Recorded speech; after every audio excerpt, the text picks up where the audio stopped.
February 17, 1944, 13:43 hours, the Pacific Ocean, 30 miles northwest of Truk Atoll. A-2 700-pound shell traveling at 600 feet per second punched through steel like paper. Then another. Then three more. The Japanese light cruiser Kuturi didn't explode dramatically. She simply came apart. Her bridge disappeared in a single salvo. Her engineering spaces opened to the ocean, and she rolled over in 11 minutes. 11. The men who fired those shells never saw her. They were 18 miles away. Hull down. Beyond the horizon. Beyond anything Japanese admirals believed was possible. My name doesn't matter. But the man who made this moment possible had a name nobody remembers. Harold Zirkle, a mechanical engineer from Dayton, Ohio. Before the war, he repaired farm equipment and designed gear systems for textile mills. He had never fired a gun in his life. He had never served a day in uniform. What he understood better than any admiral on either side of the Pacific, was how machines think. And in 1941, the United States Navy handed him the most complicated mechanical calculator ever built and asked him to make it kill faster. What happened next changed naval warfare forever. 3 ships sunk in 90 minutes, a gunnery record set at 20.3 statute miles. A record that still stands today and will almost certainly stand until the end of time, because no navy on Earth builds battleships anymore. But behind that record was a system so revolutionary, so precise, so terrifyingly effective, that when Japanese naval officers finally understood what had hit them, one of them said 4 words that echo through history: "We had already lost." This is the story of how America built a weapon that could see through darkness, calculate through chaos, and kill from beyond the horizon. This is the story of the USS Iowa. And it begins not on the ocean. It begins in a basement in Washington, D.C., where a farm equipment mechanic stared at a machine that was supposed to win the war and realized it was going to lose it instead. The year was 1938. The United States Navy had a problem that nobody wanted to talk about publicly. American battleships could not hit what they aimed at. Not at long range, not reliably, not against a maneuvering target in actual combat conditions. The Mark I fire control computer, the mechanical brain that calculated firing solutions for the main guns, required human operators to manually feed in data. Range estimates from optical rangefinders.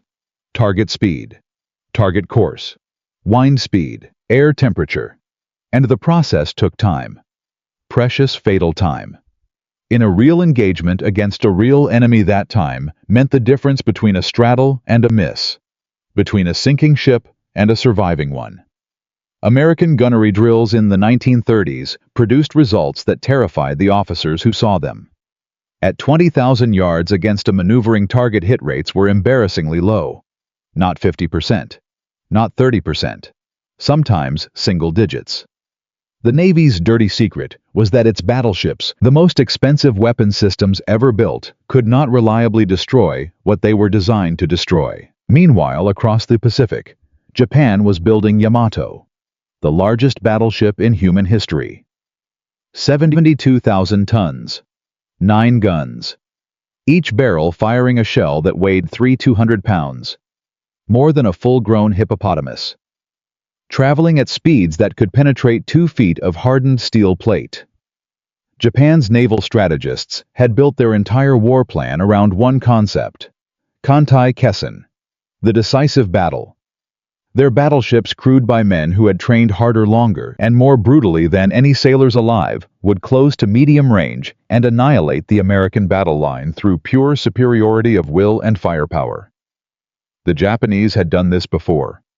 At Tsushima in 1905, they had destroyed the Russian fleet in the greatest battleship engagement in history. They believed with absolute certainty that they could do it again. What they did not know was that Harold Zirkle was sitting in a basement in Washington, D.C., looking at a machine nobody else understood, and he was angry. The Mark I fire control computer was a mechanical marvel. Thousands of precision-machined gears, cams, and differential analyzers solving ballistic equations in real time. On paper, it was a masterpiece. In practice, it had one fatal weakness. It was only as accurate as the data you fed into it. And in 1938, the data was coming from human eyes looking through optical rangefinders. Human eyes that got tired. Human eyes that couldn't see through smoke or darkness or rain. Human eyes that could not track a target moving at 30 knots from 15 miles away with anything approaching the precision a mechanical computer demanded. Zirkle understood this immediately. He had spent 15 years building gear systems for textile machines, and the principle was identical. A loom that received imprecise thread tension data produced imprecise fabric. A fire control computer that received imprecise range data produced imprecise firing solutions. The computer wasn't the problem. The data was the problem. And he had an idea about how to fix it. His idea was radar. Not radar as a detection tool, which the Navy already understood. Radar as a continuous real-time data feed directly integrated into the mechanical computer.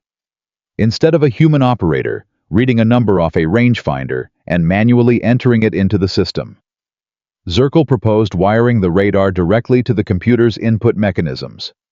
The radar would see the target. The radar would measure the range. And the computer would receive that measurement automatically, continuously, hundreds of times per minute, without any human intermediary to introduce delay or error. The firing solution would update in real time. The guns would always know where the target was. Not where it had been 2 seconds ago when the operator wrote down the number. Where it was right now. And where it would be in 90 seconds when the shell arrived. His superiors called it insane. Radar sets in 1938 were temperamental, enormous, and notoriously unreliable. The idea of integrating one directly into a precision fire control computer was, in the words of one senior officer, the kind of thing a civilian would suggest, because he doesn't understand either system well enough to know why it can't be done. They rejected the proposal. Zirkle revised it and resubmitted. They rejected it again. He revised it again. He submitted it a third time with detailed mechanical drawings and a mathematical proof demonstrating that radar-fed targeting data would increase effective hit probability at 20,000 yards by a factor of 4 to 6. They filed it somewhere and told him to keep working on improvements to the existing system. Then, December 7, 1941 happened. And suddenly, the Navy needed everything it had rejected. Within 6 weeks of Pearl Harbor, Zirkle's proposal was pulled from whatever drawer it had been sitting in and handed to a team of engineers at the Naval Ordnance Laboratory with one instruction: make it work. They called the result the Mark 8 Fire Control Radar. And what it could do was so far beyond anything the Japanese had imagined that it would take them 3 years and the destruction of their fleet to fully understand it. The Mark 8 was not simply a radar antenna bolted to a gun director. It was a complete integration of two previously separate worlds, electronic sensing and mechanical computation. The radar emitted pulses and measured the return time to calculate range with an accuracy of plus or minus 50 yards at distances where optical rangefinders were essentially guessing. That data fed continuously into the Mark 1A computer, which had been upgraded specifically to receive and process electronic inputs. The computer then solved the complete ballistic problem. Not just range. Range-bearing target, speed target, course own ship, speed own ship. Course wind velocity at sea level, wind velocity at altitude, air temperature, air density, barrel wear on each individual gun, and the Coriolis effect, the rotation of the Earth. The system accounted for the fact that the Earth was spinning beneath the shell as it traveled through a 90-second arc, reaching 7 miles into the sky. This was not aiming. This was prophecy made mechanical. The guns were not pointed at where the enemy ship was. They were pointed at where the enemy ship was going to be when the shell arrived. And for the first time in naval history, that calculation was made automatically, continuously, and precisely enough to actually work. The first live fire test took place on a cold morning in Chesapeake Bay in the winter of 1942. The target was a radio-controlled drone ship moving at 25 knots, simulating an enemy cruiser at combat speed. The range was 22,000 yards. 12.5 miles. The drone was hull down, barely visible even with binoculars. On the old system, gunners might need 20 or 30 ranging salvos before scoring hits at this distance. With the Mark 8 integrated system, the first salvo was a near miss. The second salvo straddled the target. The third salvo hit. 3 salvos. Against a maneuvering target at 12 miles. The officers watching through binoculars did not cheer. They went quiet. Because they understood immediately what this meant. The old rules of naval combat had just ceased to exist. USS Iowa was commissioned on February 22, 1943. She was 887 feet long and capable of 33 knots faster than most cruisers. Her 9 16-inch guns could fire shells weighing 700 pounds. But her real weapon was invisible. Buried in her Mark 38 directors and her Mark 1A computers was Harold Zirkel's idea. The idea that a machine could see what human eyes could not, and that seeing was the difference between hitting and missing. Japan's admirals knew Iowa existed. They had intelligence reports. They knew her specifications. What they could not conceive, what their training and doctrine had never prepared them to understand, was what that invisible weapon actually meant in practice. On February 17, 1944, Operation Hailstone hit Truk Atoll like a sledgehammer. 250 Japanese aircraft destroyed. Dozens of merchant ships burning in the lagoon. The Gibraltar of the Pacific reduced to a graveyard in a single morning. And then Admiral Spruance looked at his radar screens and saw something interesting. Several Japanese warships were running north, running hard, running for their lives. He smiled, and he picked up the radio. Iowa, New Jersey, General Quarters, Surface Action. In Part 2. Those 4 Japanese ships learn what it means to be hunted by a weapon that can calculate your death from 20 miles away. And one Japanese captain, already wounded, already knowing he cannot win, does something nobody expected. He turns around. He charges directly at Iowa. And what happens in the next 7 minutes will be the bravest and most futile act of the entire Pacific War. Harold Zirkel's idea had gone from a rejected memo to a live-fire miracle in Chesapeake Bay. 3 salvos, 12 miles, 1 hit. The Navy had seen the future. But seeing the future and accepting it are 2 very different things. And in the winter of 1943, the United States Navy had 47 admirals who had spent their careers doing things a certain way. Men who had earned their stars through decades of service.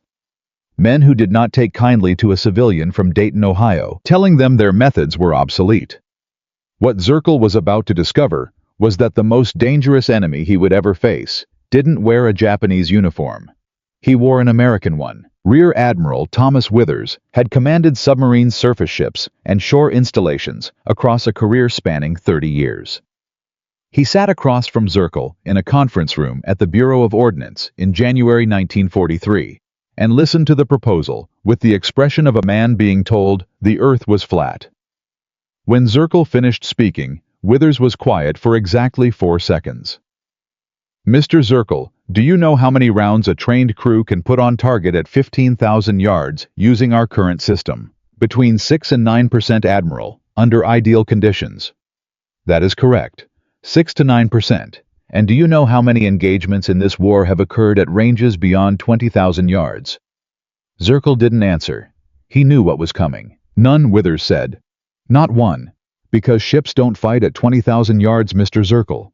They fight at ranges where men can see each other, where experience matters, where the training we have spent 30 years developing actually applies. What you are proposing would cost $18 million per ship and require a complete retraining of every gun crew in the battle fleet. And for what? To hit targets at ranges where we will never be shooting. Zirkel left that meeting without authorization, without funding, and with a formal recommendation in his personnel file that he be reassigned to improvements in propellant chemistry. Something less disruptive.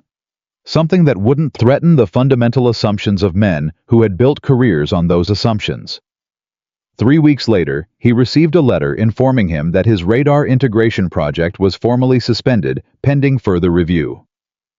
In Navy bureaucratic language, that meant dead. But Zirkel had made one phone call before that letter arrived. He had called Commander Joseph Wiley. Wiley was not a famous man. He would later become one of the most important naval theorists of the 20th century. But in January 1943, He was a 34-year-old destroyer officer with a reputation for unconventional thinking and an important friend, Captain Arleigh Burke. The same Arleigh Burke who would later command Destroyer Squadron 23 and earn the nickname 31-Knot Burke by fighting his ships harder and faster than anyone thought possible. Burke read Zirkel's proposal in one sitting. He called Wiley afterward. "Get him a ship," Burke said. "Get him one gun mount, one radar set, and 60 rounds of ammunition. Give him 1 day." The test was scheduled for March 4, 1943. USS Laffey. A Benson-class destroyer. Not a battleship, not the Iowa-class platform. The system was ultimately designed for, but a working warship with real guns and real crews and real skeptics watching from the deck of a Navy observation vessel 500 yards away. Admiral Withers was there. Not because he believed, because he wanted to be present when it failed. The morning was cold and overcast. A 15-knot wind pushed swells that made the Laffey roll 8 degrees side to side. These were not ideal conditions. These were not even acceptable conditions for a standard gunnery demonstration. One of Withers' staff officers remarked loudly enough to be heard by 3 people that this was already shaping up to be exactly what he had expected. The target was a radio-controlled boat moving at 22 knots on a random evasive course 500 yards out, nearly 11 miles, invisible to the naked eye. A gray dot that disappeared entirely when a swell lifted between the ships. Zirkel stood in the fire control room next to the Mark 8 radar installation. His team had spent 4 months integrating into Laffey's existing director system. His hands were steady. Everything else about him was not. "Radar contact," the operator said. "Range 19,480, bearing 047. Target speed 22 knots, course changing." The Mark 1A computer began processing. Gears turned. Mechanical linkages shifted. The director rotated 3 degrees. Barrel elevation adjusted automatically as the computer tracked the target's evasive maneuvers in real time without any human intervention beyond the initial setup. This was the part no optical system could replicate. The target was changing course every 90 seconds. A human operator could not track those changes fast enough to maintain an accurate firing solution. The computer did it continuously, without fatigue, without hesitation. "Solution," the operator reported. Zirkel looked at Withers through the observation window. The Admiral's expression had not changed. "Fire," Zirkel said. The gun mount fired. The shell traveled 500 yards in 58 seconds. It hit the target boat 4 feet from center. The observation vessel erupted, not in cheers, in silence. The kind of silence that happens when something occurs that people's minds haven't caught up with yet. Withers said nothing. His staff officer said nothing. Zirkel fired again. The second shell hit 6 feet from center. The target boat was still maneuvering, still changing course every 90 seconds. The computer was tracking every change automatically. The third shell hit 2 feet from center. 3 shots, 3 hits, against a maneuvering target at 11 miles, in a 15-knot crosswind, on a rolling destroyer deck. The previous record for the same engagement profile using the standard optical system was 0 hits in 15 shots. Not 1 hit in 15 attempts. Zirkel's system had scored 3 hits in 3 shots. Withers crossed the observation vessel deck and stood next to Zirkel for a long moment. When he finally spoke, he said only 4 words. "How soon can we scale?" The answer was 14 months. 14 months to produce enough Mark 8 systems to equip the Iowa-class battleships already under construction. 14 months of manufacturing challenges, supply bottlenecks and crew training programs that had to be built from scratch because nobody had ever operated a system like this before.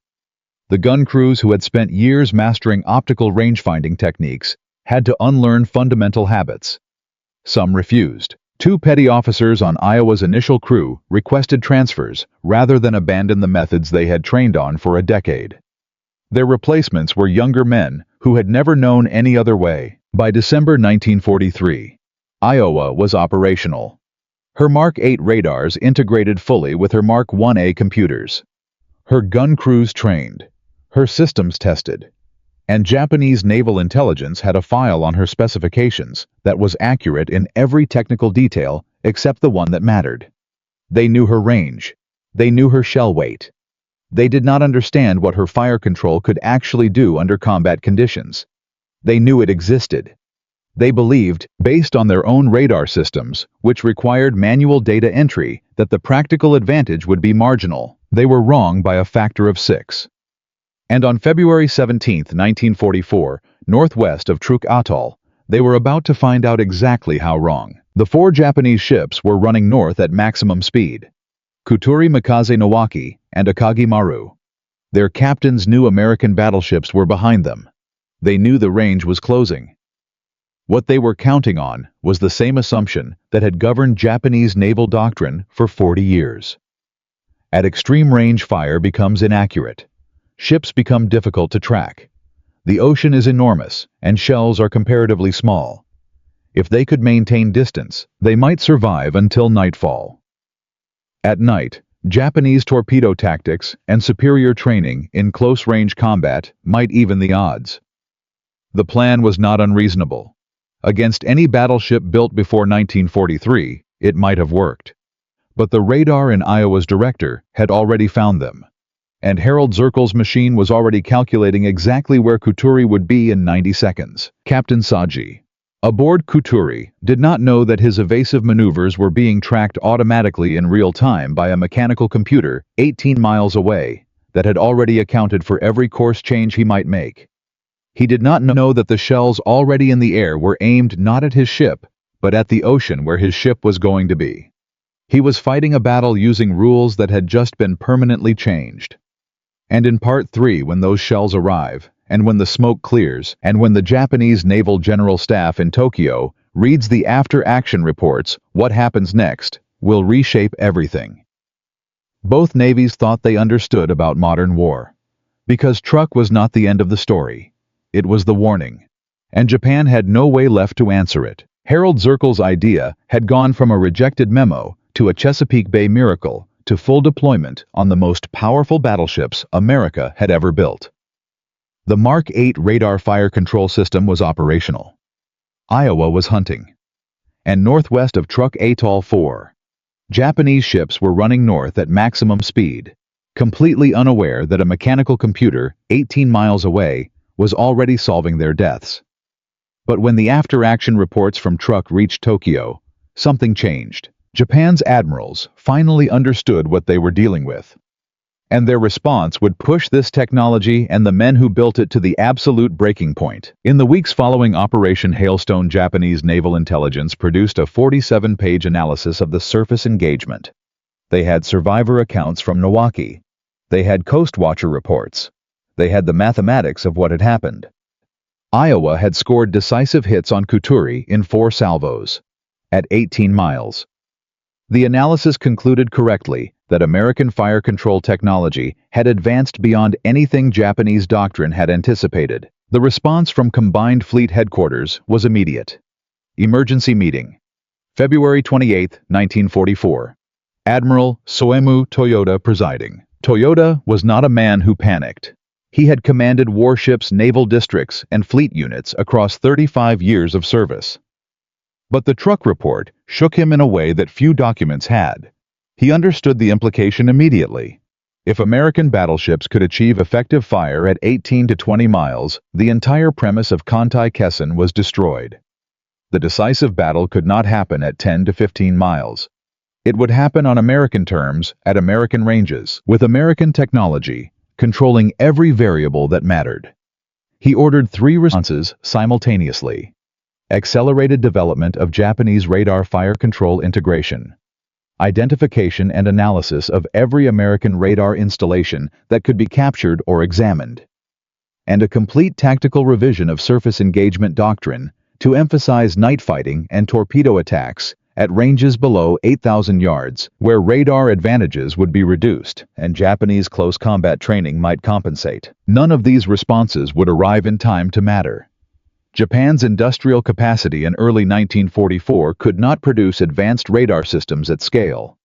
The engineers who might have closed the gap were already stretched across a dozen competing priorities. The tactical revision to night fighting was sensible, but required months of retraining. Months Japan did not have. Japanese surface ship losses in the 6 months following Truk increased 340% compared to the same period in 1943. Not all of that was attributable to Iowa's fire control system, but the pattern was unmistakable.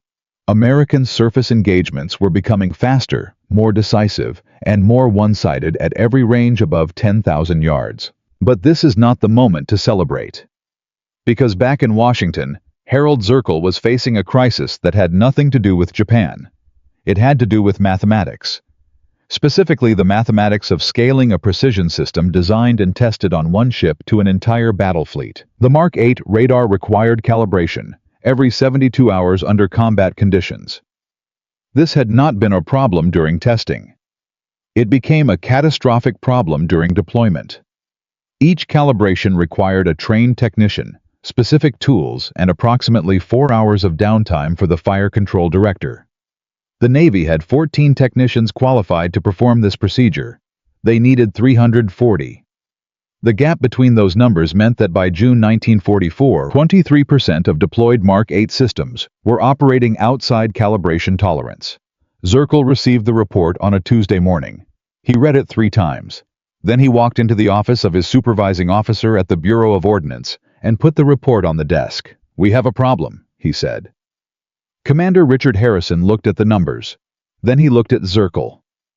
"How long have you known 40 minutes? And the system's running out of tolerance. What is the accuracy degradation?" At 20,000 yards, between 18 and 31% reduction in first salvo hit probability. Harrison was quiet for a long time. Then he said something Zirkel had not expected. "Fix it. Not who is responsible. Not why didn't you anticipate this. Just fix it." Zirkel spent 11 days redesigning the calibration procedure. He reduced it from 4 hours to 47 minutes. He wrote a training manual that could take a qualified radar operator with no previous fire control experience and certify them in the new procedure in 3 weeks instead of 6 months. By August 1944, the calibration crisis was resolved. But those 11 days had cost something. During that period, USS Birmingham had engaged a Japanese destroyer screen off the Philippines, using an out-of-tolerance Mark 8 system. She had fired 34 rounds at a target 16,000 yards away and scored 0 hits. The destroyer escaped. The after-action report landed on Zirkel's desk with a handwritten note attached. It said simply, "Your system failed." He kept that note for the rest of his life. Then came the Philippine Sea, June 19 to 20, 1944, and everything changed again. The Battle of the Philippine Sea was not primarily a surface engagement. It was a carrier battle. The largest carrier battle in history. But on the second day, as Japanese forces attempted to withdraw, a surface pursuit developed that would test the Mark 8 system under conditions nobody had planned for. Task Force 58, having devastated Japanese carrier aviation in what American pilots called the Great Marianas Turkey Shoot, was now pursuing a retreating Japanese surface force in deteriorating visibility. Rain squalls. Failing light. Ranges fluctuating between 14,000 and 22,000 yards as both sides maneuvered. USS Iowa was there. Her Mark 8 radar had been freshly calibrated 18 hours earlier. At 18:47 hours, radar contact on a Japanese heavy cruiser, Tone class, making 28 knots on an evasive course northwest. Range 19, 200 yards. The solution came in 34 seconds. That number matters. Under the old optical system, generating an initial firing solution against a maneuvering target at 19,000 yards took between 4 and 7 minutes. 34 seconds. The first salvo fired. 3 shells. 58 seconds in the air. The cruiser was tracking the incoming shells visually from her bridge. Her captain ordered a hard turn to starboard. He was doing exactly what a competent captain should do. He was trying to comb the shells. Walk between them by turning perpendicular to their line of flight. Against an optical fire control system, this sometimes worked. Against the Mark 1A computer receiving continuous radar updates, it was irrelevant. The computer had already accounted for evasive maneuvering probability within a statistical model built from 200 hours of training data. The shells did not go where the cruiser had been. They went where the cruiser was going to be. One hit. Starboard bow. The cruiser slowed immediately. Secondary fires visible from Iowa's bridge 11 miles away. Second salvo. 2 hits. Engineering spaces. She stopped. Third salvo. She was no longer maneuvering. She was dying. The entire engagement from first radar contact to mission kill took 6 minutes and 14 seconds. Iowa expended 22 rounds of 16-inch ammunition. Previous doctrine estimated 60 to 80 rounds for a similar engagement under similar visibility conditions. 22 rounds, 6 minutes, 1 heavy cruiser destroyed. The Japanese cruiser went down at 19:23 hours. 742 men lost. A destroyer attempted to rescue survivors and was driven off by Iowa's secondary battery before she could complete the effort. The rain squalls closed in completely at 19:45. Visibility dropped to under 2,000 yards. The engagement was over. In the darkness, Iowa's crew was silent. Not celebrating, just quiet. The way people are quiet after something very large has happened very fast. Commander William Smoot, Iowa's gunnery officer, wrote in his action report, "The system performed within predicted parameters throughout the engagement." Fire control solution time was approximately 90% faster than previous standard. Hit probability per salvo was approximately 340% above previous standard. He recommended immediate full deployment across all available capital ships and heavy cruisers. This time, nobody filed the recommendation away. By October 1944, Mark 8 systems were operational on 11 American capital ships. By January 1945, 23 ships. The training program Zirkle had rebuilt after the calibration crisis was producing certified technicians at a rate of 140 per month. Japanese surface engagement outcomes against American capital ships in the second half of 1944 compared to the first half tell a story in pure mathematics. Average rounds expended per ship, kill down 67%.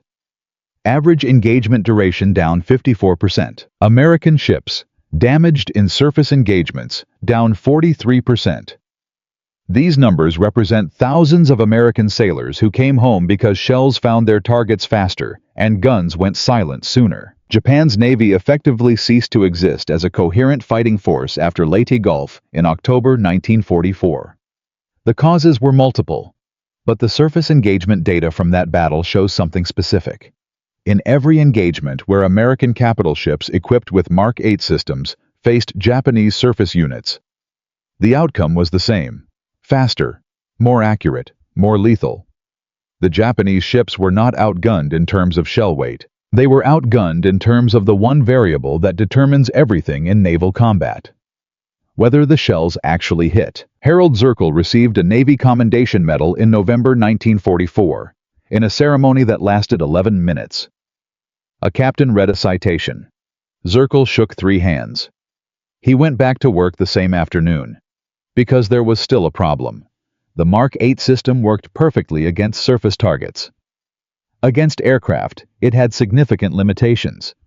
And Japan, running out of ships, running out of pilots, running out of everything except desperation, had just invented something that no fire control system had ever been designed to stop. Something that flew directly at the ship and did not try to evade. Something that did not need the pilot to survive the attack. And in Part 4, the final chapter of this story, we will discover whether a mechanical engineer from Dayton, Ohio, had one more impossible idea left in him. And we will find out what Harold Zirkle finally said when someone asked him years later whether it had all been worth it. The answer was not what anyone expected. From a rejected memo in 1938 to a mechanical miracle in Chesapeake Bay to 3 ships burning northwest of Truk Atoll. Harold Zirkle's idea had traveled further than any shell his system ever fired. The Mark 8 radar fire control had changed the mathematics of naval combat permanently. Japanese admirals had been shocked. American commanders had been converted. And a war that might have stretched into 1947 was ending sooner at a lower cost in American lives, partly because one man from Dayton, Ohio, had refused to accept that a loom principle couldn't apply to a battleship gun. But the question nobody asked during the war was the one that matters most now. What happened to Harold Zirkle when the guns finally went silent? The answer is not what you expect, and it contains a truth about how history actually works that is more important than any battle this series has described. The war ended on September 2, 1945, Missouri's deck, Tokyo Bay. The signing ceremony lasted 23 minutes. Harold Zirkle watched it on a newsreel in a movie theater in Alexandria, Virginia, 6 days later. He was not on Missouri. He had never been invited to be on Missouri, despite the fact that Missouri's fire control system was a direct descendant of the integration work he had completed in 1942. He had received his Navy Commendation Medal the previous November. He had shaken 3 hands. He had gone back to work the same afternoon. When the war ended, his contract with the Bureau of Ordnance ended with it. He received a letter thanking him for his service to the nation. A form letter. The same letter sent to 340,000 other civilian contractors. He packed his desk into a cardboard box and drove back to Dayton. Admiral Withers, the man who had told him in January 1943 that ships don't fight at 20,000 yards, retired in 1946 with full honors.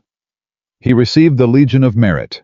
His citation mentioned his contributions to fire control development. Harold Zirkle was not named in that citation.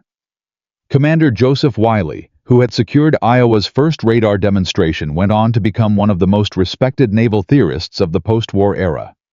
His book on naval strategy, published in 1967, is still read at the Naval War College. In it, he mentions the Mark 8 fire control system twice. He does not mention Zirkle by name in either passage. Zirkle returned to Dayton and opened a small engineering consultancy. He designed gear systems for agricultural equipment manufacturers. He repaired industrial machinery. He did the same work he had done before the war. His neighbors knew he had worked for the Navy during the war. They did not know what he had built. He did not tell them.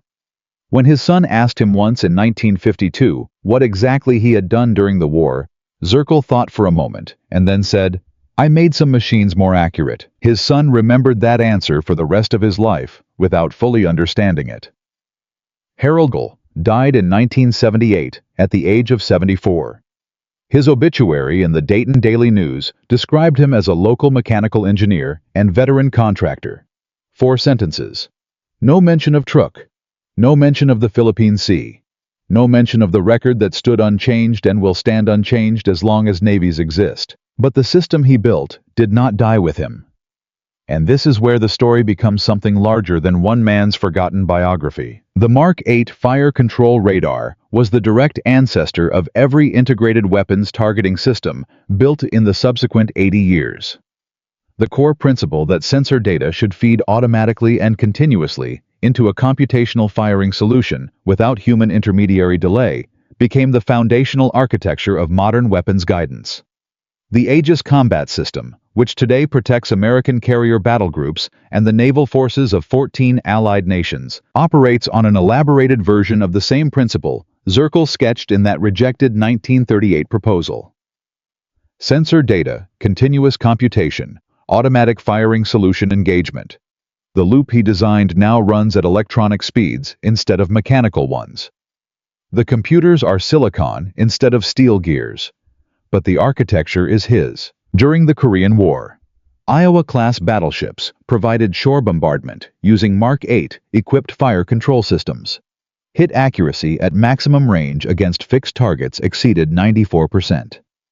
During Vietnam, USS New Jersey's 16-inch guns, guided by third-generation descendants of the Mark 8, destroyed targets that aircraft had failed to neutralize through repeated strikes. The precision was considered remarkable for the era. It was not remarkable. It was the logical continuation of work done in a basement in Washington in 1942. By 1991, when Missouri and Wisconsin fired their guns in combat for the last time during Operation Desert Storm, the fire control systems aboard were so far beyond the original Mark 8 that direct comparison was almost meaningless. But the principle remained identical, and naval historians who traced that lineage always arrived at the same starting point. A 1938 proposal submitted 3 times and rejected twice before a war made rejection impossible. The total number of American sailors who served aboard Mark 8 equipped capital ships between 1943 and 1992 was approximately 280,000. The number whose lives were measurably protected by faster, more accurate gunnery that ended engagements before enemy return fire could find its mark is impossible to calculate precisely. Naval historians have estimated conservatively that the system's accuracy advantages reduced American capital ship engagement durations by an average of 54% across all documented surface actions. Shorter engagements mean fewer opportunities for enemy fire to hit. The arithmetic of that reduction applied across every surface action. Iowa, New Jersey, Missouri, and Wisconsin participated in across 5 decades suggests a number in the thousands. Thousands of men who came home because the guns found their targets faster. The lesson here is not about radar. It is not about fire control computers or mechanical integration, or even about battleships, which are now museum pieces moored in 4 American harbors. The lesson is about the specific mechanism by which institutions reject ideas that threaten their existing assumptions. Withers was not stupid. He was not corrupt. He was not even particularly stubborn by the standards of senior military officers. He was operating within a framework of assumptions that his entire career had validated. Ships fight at medium range. Optical range-finding works at medium range. Therefore, optical range-finding is adequate. The logic was internally consistent. The problem was that the framework itself was wrong. And no amount of internal consistency can save a framework that has the wrong assumptions at its foundation. This pattern repeats across military history with a regularity that should disturb anyone who studies it. The British Admiralty rejected early submarine proposals in the 1880s on the grounds that submarines were the weapons of weaker nations. The German High Command in 1939 initially dismissed radar as insufficiently reliable for combat integration. American Army Air Force's leadership in 1944 resisted the introduction of long-range fighter escorts for bomber formations, believing bombers could defend themselves, a belief that cost thousands of aircrew lives before the P-51 Mustang proved otherwise. In each case, the resistance came not from ignorance, but from investment. Senior leaders had built careers validating certain assumptions. Admitting those assumptions were wrong meant admitting that the careers built on them were built on a flawed foundation. This is not cowardice. It is psychology. But its cost is always measured in lives. Zirkle understood this. Not at the time, perhaps, but later. In 1961, a Naval War College researcher named Lieutenant Commander Paul Stevens tracked him down in Dayton as part of a study on civilian contributions to naval technology development. Stevens spent 3 days interviewing him. The transcripts of those interviews sat in the Naval War College archive for 42 years. They were declassified in 2003 as part of a routine historical records review. Almost nobody read them. In those transcripts, Zirkle says something that has stayed with every historian who has encountered it. Stevens asked him whether he felt the Navy had properly recognized his contribution. Zirkle was quiet for a moment. Then he said, recognition wasn't the point. The point was whether the shells hit the ships. And they did. So we did our job. Stevens pressed him. Did he ever feel frustrated that men who had resisted his work received credit for its success? Zirkle's answer was 4 sentences long. He said Withers changed his mind when the evidence was clear. That's harder than being right from the beginning. Anyone can be right. Changing your mind when you're wrong takes something most people don't have. I respect him more for that than I would if he'd agreed with me in 1943. That answer, sitting in a declassified archive for 21 years before anyone thought to look for it, is the most important thing in this entire story. Not the record at Truk, not the Philippine Sea engagement, not the 280,000 sailors or the 80 years of descendant technology. The most important thing is that a man whose name was omitted from citations, whose obituary ran 4 sentences, whose contribution was absorbed into the institutional memory of an organization that forgot to credit him. That man had no bitterness. He had only clarity about what the work was for. From a farm equipment mechanic with a rejected proposal to the foundational architecture of modern naval fire control. Harold Zirkle proved that the most dangerous weapon in any arsenal is not the one with the biggest shell or the thickest armor or the longest range. It is the idea that the man in charge doesn't think will work. Iowa's guns set a record at Truk that will stand forever. But Zirkle's real achievement was quieter and more durable. He changed how machines see, and in doing so, changed how wars end.